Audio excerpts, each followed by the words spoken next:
Siempre pensé que trabajar en el metro de madrugada sería tranquilo, casi meditativo. Después de perder mi empleo en una oficina, conseguí el puesto de personal de limpieza en la estación Zapata, gracias a un conocido que trabajaba ahí. El turno nocturno pagaba mejor y la ciudad dormida tenía su propio ritmo, casi hipnótico. Las primeras semanas fueron exactamente lo que esperaba. Pasillos vacíos, el eco de mis pasos y esa sensación de soledad que no me molestaba para nada. Mi rutina comenzaba a las 2 de la mañana. Llegaba, me cambiaba el uniforme, revisaba los suministros y empezaba por los baños, luego los andenes y finalmente los cuartos técnicos. Era un trabajo mecánico que me daba tiempo para pensar, para procesar la separación reciente de mi esposa y los cambios que había tenido que hacer en mi vida. Durante esos primeros meses todo parecía normal, predecible incluso. Los supervisores eran pocos y generalmente me dejaban trabajar sin interrupciones. Fue al tercer mes cuando empecé a notar algo extraño en el cuarto técnico del andén central. Cada madrugada, siempre alrededor de las 3:40, encontraba una bolsa negra de plástico grueso en la esquina más alejada de la entrada.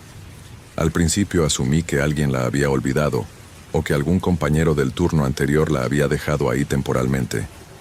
Pero la bolsa aparecía con una regularidad inquietante, siempre en el mismo lugar, siempre a la misma hora de mi recorrido. Lo que más me llamaba la atención era su peso. Cuando la movía para limpiar alrededor, notaba que contenía algo denso, irregular, como si hubiera pedazos sueltos en su interior. Y había un olor particular, apenas perceptible al principio, que se volvía más intenso cada noche. La curiosidad es un veneno lento.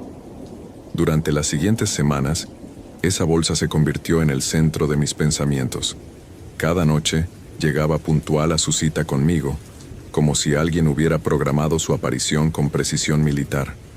El olor se intensificaba gradualmente, transformándose de una molestia menor a algo que me hacía respirar por la boca cuando tenía que acercarme. Era un aroma dulzón y pútrido que se pegaba a la ropa y parecía seguirme hasta casa. Intenté hablar con mis compañeros del turno diurno, pero sus respuestas eran evasivas. Miguel, el supervisor de día, me dijo que seguramente era basura médica que alguien dejaba ahí por error, pero su mirada evitaba la mía cuando lo decía. Carmen, una de las limpiadoras más veteranas, simplemente se encogió de hombros y cambió de tema. Sus reacciones me parecían extrañas, como si supieran algo que yo no debía saber. La bolsa comenzó a cambiar, no solo en contenido, sino en textura. Algunas noches parecía más pesada, otras más ligera, pero siempre con esa consistencia irregular que me hacía pensar en pedazos rotos, fragmentos de algo que una vez había sido completo. El plástico negro era tan grueso que era imposible ver a través de él, pero cuando la luz de mi linterna la atravesaba en ciertos ángulos, podía distinguir formas que no tenían sentido, contornos que parecían demasiado familiares y a la vez completamente ajenos. Una madrugada, mientras limpiaba los azulejos cercanos, escuché un sonido que me heló la sangre. Era como si algo húmedo se hubiera desplazado dentro de la bolsa, un movimiento suave pero definitivo. Me quedé inmóvil, con la fregona en la mano, esperando que se repitiera. No volvió a pasar, pero el silencio que siguió fue peor que cualquier ruido. Era el tipo de silencio que grita, que te dice que algo fundamental está mal en el orden natural de las cosas. Empecé a llegar más temprano, a quedarme más tarde, tratando de descubrir quién dejaba la bolsa, pero la estación parecía desierta durante esas horas. Los trenes habían dejado de circular, no había vigilantes a la vista, y los únicos sonidos eran los ecos distantes del sistema de ventilación. Sin embargo, tenía la sensación constante de estar siendo observado, como si ojos invisibles siguieran cada uno de mis movimientos desde las sombras de los túneles. La tensión se volvió insoportable el día que decidí tocar la bolsa directamente, sin guantes. La superficie estaba tibia, como si hubiera estado expuesta al sol, pero estábamos en el subsuelo a las 4 de la mañana, y había algo más, un pulso débil, casi imperceptible, como el latido de un corazón muy lento. Esa noche decidí que tenía que saber. La incertidumbre me estaba consumiendo por dentro, transformando mis turnos en sesiones de tortura psicológica donde cada minuto se arrastraba como una eternidad. Llegué con un cúter en el bolsillo, las manos temblando no por el frío del subsuelo, sino por una mezcla de terror y determinación que me carcomía las entrañas. La bolsa estaba ahí, como siempre, pero esta vez parecía diferente, más grande, más pesada, y el olor era tan intenso que tuve que contener las arcadas. Me acerqué despacio, cada paso resonando en el cuarto técnico como disparos en una catedral vacía. Cuando finalmente la toqué, el plástico cedió bajo mis dedos con una textura que me recordó a la piel húmeda, y por un momento horrible pensé que la bolsa respiraba. El corte fue pequeño al principio, apenas una incisión de 2 centímetros, pero fue suficiente para que el contenido se derramara parcialmente. Lo que vi me hizo retroceder hasta chocar contra la pared, el cúter cayendo de mis manos entumecidas. Eran dedos humanos, pero no ordinarios. Estaban hinchados de un color gris verdoso, con las uñas negras y desprendiéndose. Pero lo que me paralizó de terror fue darme cuenta de que algunos tenían anillos que reconocía, anillos de compañeros que habían dejado de venir al trabajo semanas atrás sin explicación alguna.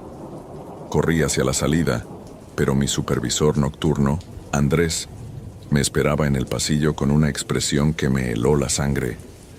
No era la cara del hombre que conocía, sino algo vacío, mecánico, con ojos que parecían vidrio empañado. «No debiste hacer eso», me dijo con una voz que sonaba como si viniera de muy lejos, y detrás de él aparecieron otros 3 hombres uniformados que no había visto antes. Sus movimientos eran demasiado coordinados, demasiado silenciosos, como si hubieran ensayado esta escena 1000 veces. Me empujaron de vuelta al cuarto técnico, donde la bolsa ahora estaba completamente abierta. El contenido esparcido por el suelo formaba un rompecabezas macabro de extremidades humanas en diferentes estados de descomposición. Pero lo más perturbador era que algunas piezas parecían moverse ligeramente, como si todavía conservaran algún tipo de vida residual. Andrés se acercó y con una calma antinatural comenzó a recoger los pedazos, metiéndolos de vuelta en la bolsa mientras me explicaba que esto era parte de un proceso que llevaba décadas funcionando en las profundidades del metro, algo que mantenía funcionando sistemas que yo no podía comprender. Los hombres uniformados me escoltaron hasta un elevador que estaba oculto detrás de una pared falsa entre los andenes. Descendimos a niveles que no aparecían en ningún plano oficial, donde el aire se volvía más denso y el sonido de maquinaria industrial rugía en la distancia como el estómago de un monstruo gigantesco. Lo que vi en esas profundidades cambió algo fundamental en mi percepción de la realidad. Hileras interminables de trabajadores con esos mismos ojos grises, moviendo bolsas idénticas en una cadena de montaje que se extendía más allá de lo que mi vista podía alcanzar. El rugido que había escuchado provenía de enormes trituradoras industriales que procesaban el contenido de las bolsas, transformándolo en una pasta rojiza que era bombeada a través de tuberías que desaparecían en la oscuridad. Andrés me explicó con esa voz mecánica que todo lo que veía alimentaba algo más grande, algo que había existido mucho antes que la ciudad de arriba y que seguiría existiendo mucho después.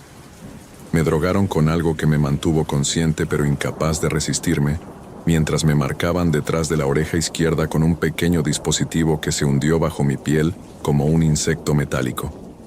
Cuando desperté, estaba en mi cama, con la ropa que había usado esa noche perfectamente limpia y doblada sobre la silla. Mi carta de despido había llegado por debajo de la puerta, firmada por un superior que juraba no haber visto en mi vida. Pasaron meses antes de que me atreviera a acercarme nuevamente a la estación Zapata. Cuando lo hice, como simple pasajero, pude ver lo que antes me había sido invisible. Entre la multitud de rostros cansados del metro matutino, reconocía ocasionalmente esos ojos grises, esa mirada vacía que ahora sabía identificar. Eran más de los que imaginaba, dispersos entre la población normal como células durmientes de algo mucho más vasto y organizado. La bolsa negra comenzó a aparecer frente a la puerta de mi departamento hace 3 semanas.